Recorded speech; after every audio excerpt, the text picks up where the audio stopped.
Hello बच्चों। बच्चों ये हमारा थर्ड चैप्टर है। इसमें हमने हिमालय की जो नदियाँ थी उसको 3 तंत्रों में बांटा गया है: सिंधु नदी तंत्र, गंगा नदी तंत्र और ब्रह्मपुत्र नदी तंत्र। तो लास्ट में जो हमने किया था वो था ब्रह्मपुत्र नदी तंत्र, और आज हम करेंगे प्रायद्वीपीय अफवाह तंत्र। जो प्रायद्वीपीय पठार है, प्रायद्वीपीय पठार कहाँ से शुरू होता है? राजस्थान, दिल्ली से शुरू हो गए और वहाँ बिहार में छोटा नागपुर के पठार तक फैला हुआ है और फिर नीचे दक्षिण तक फैला हुआ है। ये इस शेप में दोनों साइड इसके सींग जैसे निकले हुए हैं और दक्षिण की तरफ फैला हुआ है। तो ये पूरा इसी में जो नदियाँ आती हैं हमें आज उनके बारे में पढ़ना है। प्रायद्वीपीय अपवाह तंत्र हिमालयी अपवाह तंत्र से पुराना है। कि जो हिमालय है वो कैसा है? नवीन है, पर्वत है, वलित है, उसमें मोड़ पड़े हुए हैं। लेकिन जो प्रायद्वीपीय अपवाह तंत्र है, मतलब यहाँ की जो नदियाँ हैं वो हिमालय की नदियों से भी बहुत पुरानी है। यह तथ्य नदियों की प्रौढ़ अवस्था और नदी घाटियों के चौड़ा व उथला होने से प्रमाणित होता है। और इस चीज़ के प्रमाण हमें कहाँ मिलते हैं कि जो नदियाँ हैं वो प्रौढ़ अवस्था में, मतलब अपनी युवा अवस्था से भी अधिक अवस्था में है। और नदी घाटियों जो नदियों की जो घाटियाँ हैं वो चौड़ी हैं और गहरी हैं। पश्चिमी तट के समीप स्थित पश्चिमी घाट बंगाल की खाड़ी में गिरने वाली प्रायद्वीपीय नदियों और अरब सागर में गिरने वाली छोटी नदियों के बीच जल विभाजक का कार्य करता है। कौन करता है? जो पश्चिमी तट है, पश्चिमी तट के समीप कौन है? पश्चिमी घाट है। ये इधर वाला है हमारा पश्चिमी तट है और ये इधर वाला पूर्वी तट है। तो पश्चिमी घाट कौन सा हुआ? इधर वाला है जो है हमारा, वो पश्चिमी घाट हो गया। यहाँ से निकलने वाली जो नदियाँ हैं वो कहाँ जा रही हैं? बंगाल की खाड़ी में अपना पानी गिराती हैं।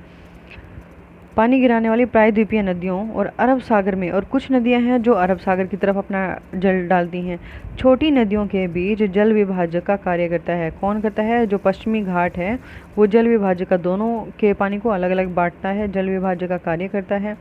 नर्मदा और तापी को छोड़कर अधिकतर प्रायद्वीपीय नदियां पश्चिम से पूर्व की ओर बहती हैं।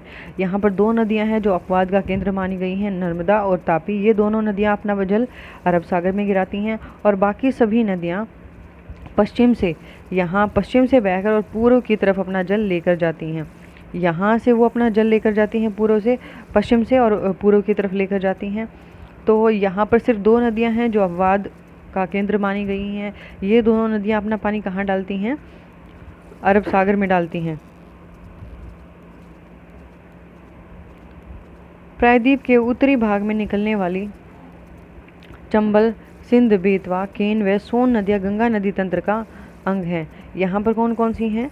प्रायद्वीप के उत्तरी भाग में, जो प्रायद्वीप है उसका जो उत्तरी भाग है, जो ऊपर वाला भाग है जहाँ ये 2 सींग जैसे निकले हुए हैं, यहाँ से निकलने वाली नदियाँ हैं चंबल, सिंध, बेतवा, केन व सोन नदियाँ गंगा नदी तंत्र का अंग है। मतलब ये गंगा नदी है उसकी सहायक नदियाँ हैं सारी की सारी। प्रायद्वीप के अन्य प्रमुख नदी तंत्र महानदी, गोदावरी, कृष्णा और कावेरी हैं। जो प्रायद्वीप के अन्य प्रमुख नदी तंत्र हैं उसमें कौन कौन सी नदियां हैं? महानदी है, गोदावरी है, कृष्णा और कावेरी नदियां हैं। प्रायद्वीपीय नदियों की विशेषता है कि ये एक सुनिश्चित मार्ग पर चलती हैं। जैसे हमारी उत्तरी भारत की जो नदियाँ होती हैं वो अपना मार्ग बदल देती हैं और जिसके कारण से वहाँ पर बाढ़ आ जाती है। लेकिन यहाँ पर क्या है, जो हमारी ये प्रायद्वीपीय नदियाँ हैं वो एक निश्चित मार्ग पर चलती हैं। उनका जो रास्ता होता है वो फिक्स होता है, वो अपना रास्ता नहीं बदलती हैं, विसर्प नहीं बनाती है, सांप की तरह ऐसे नहीं चलती हैं। ये 12 मासी नहीं है। ये नदियाँ कैसी हैं? 12 मासी नहीं है। मतलब यहाँ पर जब बारिश होती है तो इन नदियों में पानी होता है, अन्यथा ये सूखी होती हैं। यद्यपि भ्रंश घाटियों में बहने वाली नर्मदा और तापी इसका अपवाद हैं। और जो भ्रंश घाटियाँ होती हैं धंसी हुई, कि उसमें एक पार्ट जो है ऊपर रह जाता है और दूसरा नीचे की तरफ चला जाता है। तो इन घाटियों में जो नदियाँ बहती हैं वो कौन सी हैं? नर्मदा और ताप्ती। ये क्या है? अपवाद का केंद्र है। ये ऐसी नदियाँ नहीं हैं कि जो विसर्प भी ना बनाए और 12 मासी, मतलब इनमें पानी भी रहता है और विसर्प की तरह भी कर सकती हैं। ये अपवाद का केंद्र मानी गई हैं। उसके बाद आगे है प्रायद्वीपीय अपवाह तंत्र का उद्विकास। जो प्रायद्वीपीय अपवाह तंत्र है इसका उद्विकास, मतलब जो विकास है, वो जन्म है, वो कैसे हुआ है? अति प्राचीन काल की 3 प्रमुख भूगर्भीय घटनाओं ने आज के प्रायद्वीपीय भारत के अपवाह तंत्र को स्वरूप प्रदान किया। कि आज का जो हमारा प्रायद्वीपीय भारत है उसका जो अपवाह तंत्र है, वहाँ पर जो नदियाँ बह रही हैं अपना जल लेकर, उनके स्वरूप को इन्होंने क्या किया है? उनको रूप प्रदान किया है। किसने? जो भूगर्भिक घटनाएं हैं उन्होंने इसको रूप प्रदान किया है और ये बहुत ही प्राचीन टाइम से ही होता आ रहा है। अब यहाँ पर पहला नंबर बताया गया कि आरंभिक टर्सरी काल के दौरान प्रायद्वीप के पश्चिमी पार्श्व का अवतलन या धसाव, जिससे यह समुद्र तल से नीचे चला गया। कि यहाँ पर टर्सरी काल की बातें की गई है कि यहाँ पर क्या हुआ था, जो प्रायद्वीप का जो पश्चिमी भाग था उसका अवतलन हो गया, मतलब उसमें धसाव हो गया, जिससे उसका जो लेवल था वो समुद्र तल से भी नीचे चला गया। इसमें मूल जल संभर के दोनों और नदी की सामान्यतः सममित योजना में गड़बड़ी हो गई। देखो यहाँ पर जल संभर की बात की गई है, तो जल संभर कहाँ पर बनता था, जहाँ पर जो नदियों का जो पानी ग्रहण करने का जो क्षेत्र था वो छोटा था और नदी द्रोणी क्या थी जिसका आकार बड़ा होता था। तो यहाँ पर जो नदियाँ हैं वो क्या हैं, छोटी हैं और जो मूल जल संभर के दोनों ओर जो जहाँ पर जल इकट्ठा होता है उसके दोनों साइड में नदी की सामान्यतः सममित योजना में गड़बड़ी है। तो वहाँ पर जो नदियों की जो सममित योजना है उसमें भी गड़बड़ पाई गई है। और सेकंड है, हिमालय में होने वाले प्रोत्थान के कारण प्रायद्वीप खंड के उत्तरी भाग का अवतलन हुआ। अवतलन वही है, धसाव हुआ है और परिणाम स्वरूप जो भ्रंश द्रोणियाँ हैं उनका निर्माण हुआ है। नर्मदा और तापी इन्हीं भ्रंश घाटियों में बह रही हैं। जो नर्मदा और तापी नदी थी जो अभी हमने बात की थी, अपवाद का केंद्र है, इन्हीं भ्रंश घाटियों में बहती हैं और अपरद पदार्थ से मूल दरारों को भर रही हैं।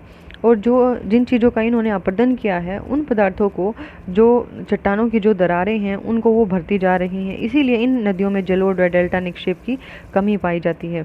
जो मिट्टी डेल्टा का निर्माण करती है, निक्षेप करती है, तो उसकी वजह से यहाँ पर वो क्या हो रहा है, वो डेल्टा नहीं बन रहे हैं, क्योंकि जो यहाँ पर दरारें हैं इन दरारों में ये मिट्टी लाकर यहाँ पर इन दरारों में जमाव कर देती हैं, ये दरारें भर जाती हैं और जिसकी वजह से वो डेल्टा का निर्माण नहीं करती हैं। उसके बाद तीसरा है, इसी काल में प्रायद्वीपीय खंड उत्तर पश्चिमी दिशा से दक्षिण पूर्व दिशा में झुक गया। जो प्रायद्वीपीय खंड था वो उत्तर पश्चिम दिशा से कहाँ झुक गया, दक्षिण पूर्व दिशा में झुक गया। परिणाम स्वरूप इसका अपवाह बंगाल की खाड़ी की ओर उन्मुख हो गया। और जो प्रायद्वीपीय भारत की जो नदियां हैं, यहाँ पर जो मैक्सिमम नदियां हैं उनका झुकाव कहाँ हो गया, बंगाल की खाड़ी की तरफ हो गया। कि मैक्सिमम नदियाँ अपना पानी कहाँ डालती हैं, बंगाल की खाड़ी में डालती हैं। उसके बाद है प्रायद्वीपीय नदी तंत्र। प्रायद्वीपीय अपवाह में अनेक नदी तंत्र हैं। यहाँ पर जो जल लेकर बहने वाली जो नदियाँ हैं वो काफ़ी सारी नदियाँ हैं। प्रायद्वीपीय नदी तंत्र का संक्षिप्त विवरण इस प्रकार है। महानदी कहाँ से निकलती है, छत्तीसगढ़ के रायपुर जिले में सिहावा के निकट निकलती है। आपको क्या करना है, अपनी बुक में पेंसिल से अंडरलाइन करनी है जो मेन बातें हैं।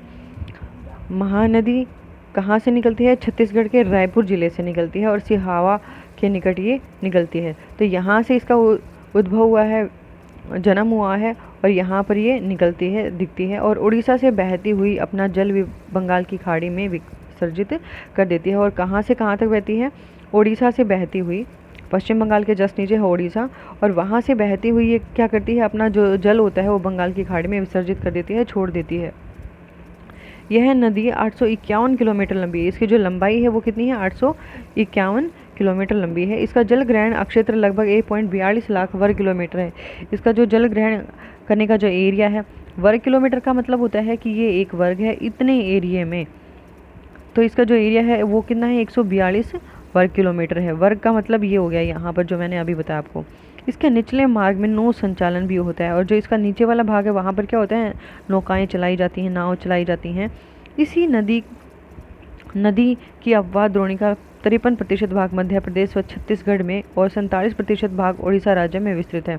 किसका, जो महानदी है, महानदी का 53% एरिया कहाँ पर है, मध्य प्रदेश में है, जो अपना जल विसर्जित करता है, और छत्तीसगढ़ में कितना है, 47% है, और फिर ये उड़ीसा राज्य में विस्तृत होती है और उड़ीसा की तरफ चली जाती है।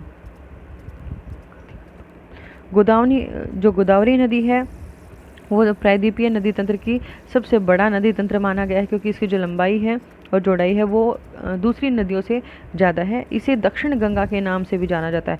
एक नंबर के क्वेश्चन में पूछा जाता है कि दक्षिण भारत की गंगा कौन है, तो गोदावरी नदी दक्षिण भारत की गंगा है। आपको इन बातों का ध्यान रखना है और ये आप या तो अपनी नोटबुक में लिख सकते हैं या फिर इनको अपनी बुक में अंडरलाइन कर लें, ताकि आपको जब आप एग्ज़ाम्स का टाइम हो और उस टाइम आप इसका क्या करें, क्विक रिवीजन कर लें और आपका कोई भी क्वेश्चन छूटे ना।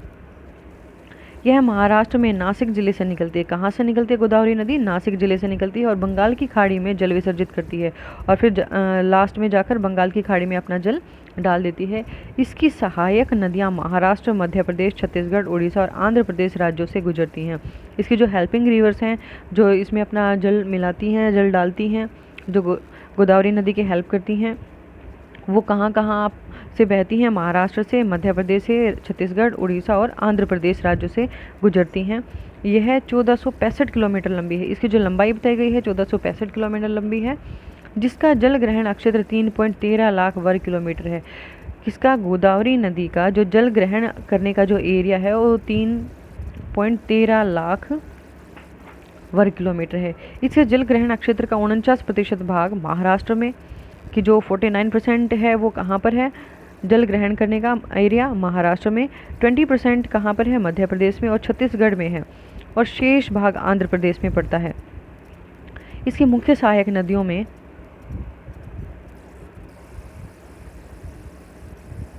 पेनगंगा, इंद्रावती, प्राणहिता और मंजरा हैं।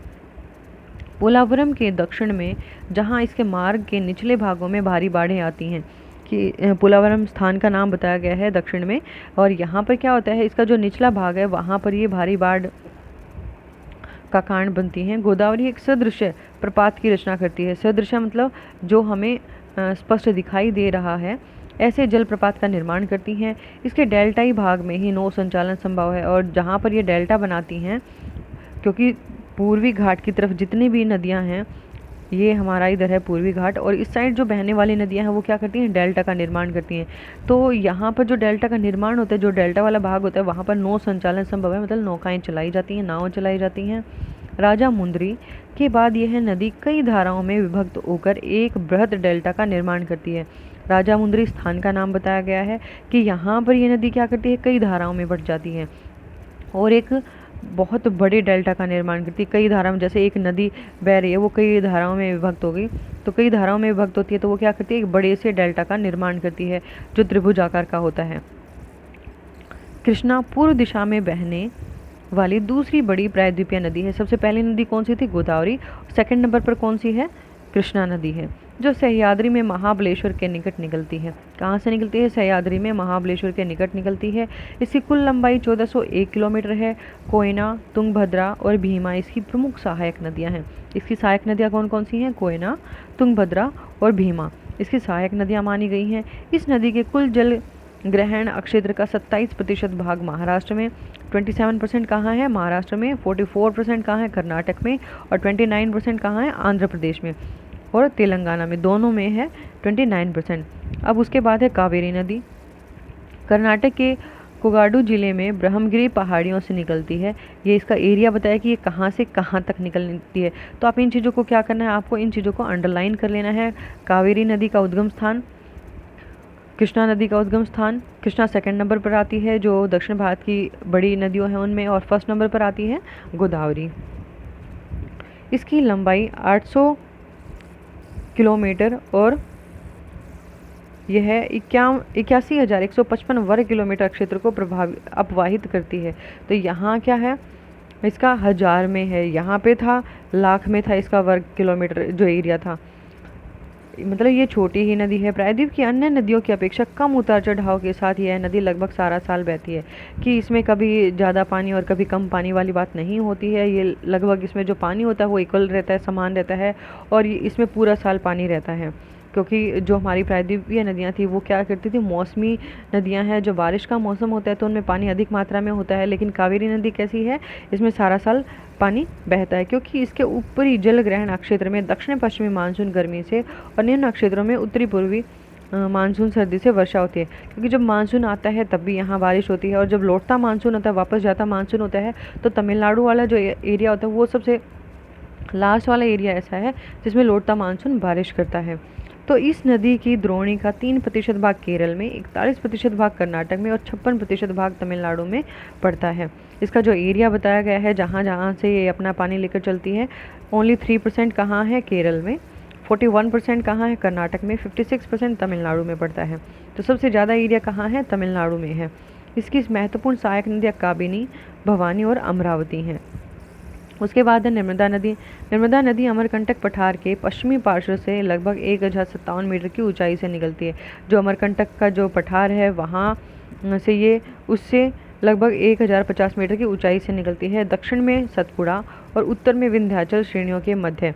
दक्षिण में क्या बताया इसने, ऊपर कौन सी है, विंध्याचल पर्वत श्रेणी है और नीचे कौन सी है, सतपुड़ा पर्वत श्रेणियाँ हैं।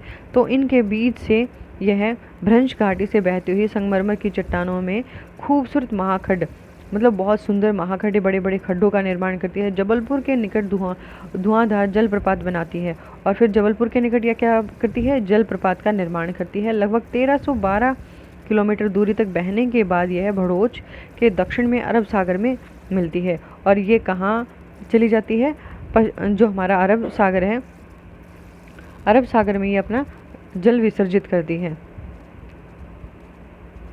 और 27 किलोमीटर लंबा ज्वारंमुख बनाती है। सरदार सरोवर परियोजना इसी नदी पर चलाई गई है। जो सरदार सरोवर परियोजना वो कहाँ चलाई गई है, हमारी नर्मदा नदी पर चलाई गई है। उसके बाद थोड़ा सा ये नर्मदा नदी के बारे में दिया गया है। नर्मदा नदी के संरक्षण के लिए प्रारंभ की गई योजना, संरक्षण होता है बचाव के लिए, कि जो नर्मदा नदी है उसके बचाव के लिए प्रारंभ की गई योजना की कौन सी योजना है जो उसके लिए शुरू की गई है, नमामि देवे नर्मदे। यहाँ पर कौन सा, ये आपको नाम याद रखना है, नमामि देवी नर्मदे। ये एक यात्रा के विषय में जानकारी एकत्रित करें और आपस में चर्चा करें।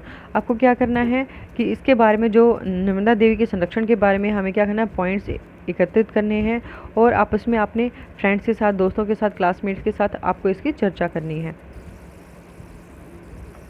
उसके बाद है तापी नदी। तापी पश्चिमी दिशा में बहने वाली एक अन्य महत्वपूर्ण नदी है। पश्चिमी दिशा में कहाँ, जो पश्चिमी घाट है इस साइड में बहने वाली है, अरब सागर में अपना जल गिराने वाली नदी है। ये मध्य प्रदेश में बैतूल जिले में मुल्ताई से निकलती है। 724 किलोमीटर इसकी लंबाई है और इसका जो वर्ग किलोमीटर का एरिया है 65,145 वर्ग किलोमीटर का है। और सबसे ज़्यादा इसका जो जल बहता है वो 79% महाराष्ट्र में, 15% मध्य प्रदेश में और 6% कहाँ है, गुजरात में पड़ता है। उसके बाद है अरावली के पश्चिम में लूनी। लूनी कहाँ की नदी है, राजस्थान की है। सबसे बड़ा नदी तंत्र है जो अरावली की जो पहाड़ियाँ हैं, इसकी जो सबसे ऊंची चोटी कौन सी है, गुरु शिखर।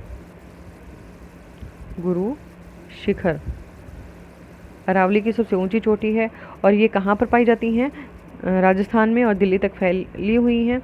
और यहाँ पर राजस्थान की जो नदी बताई गई कौन सी है, लूनी नदी है। यह पुष्कर के समीप दो धाराओं में सरस्वती और सागरमती के रूप में उत्पन्न होती है। जो सरस्वती नदी है और सागरमती नदी है, पुष्कर के समीप ये दो धाराओं में बढ़ जाती हैं। और वो दो धाराएं कौन सी हैं जिनको अलग अलग नाम दिया गया है, सरस्वती और सागरमती, जो गोविंदगढ़ के निकट आपस में मिल जाती हैं। और फिर पुष्कर में ये दोनों अलग होती हैं और गोविंदगढ़ में क्या होती हैं, दोनों आपस में मिल जाती हैं। यहाँ से यह नदी अरावली पहाड़ियों से निकलती है और लूनी कहलाती है। और यहाँ से नदी कहाँ से निकलती है, अरावली की पहाड़ियों से निकलती है और फिर राजस्थान में ये लूनी कहलाती है। तलवाड़ा तक यह पश्चिमी दिशा में बहती है और तत्पश्चात दक्षिण पश्चिम दिशा में बहती हुई कच्छ के रण में जाकर मिलती है। और ये संपूर्ण नदी तंत्र अल्पकालिक होता है, मतलब थोड़े से समय के लिए होता है, ज़्यादा टाइम के लिए नहीं होता है। उसके बाद है पश्चिम की ओर बहने वाली छोटी नदियाँ। तो ये हम नेक्स्ट वीडियो में करेंगे, पश्चिम की तरफ बहने वाली छोटी नदियाँ। यहाँ तक आप इसको कंप्लीट कर लें। कोई भी डाउट आता है आप मेरे से कमेंट करके पूछ सकते हैं या व्हाट्सएप ग्रुप पे पूछ सकते हैं। और आपको वीडियो अच्छी लगती है तो लाइक ज़रूर करें, अपने दोस्तों के साथ शेयर करें ताकि उनको भी इसका बेनिफिट मिले। और चैनल पे फर्स्ट टाइम आए हैं तो चैनल को सब्सक्राइब कर लें। Thanks for watching video.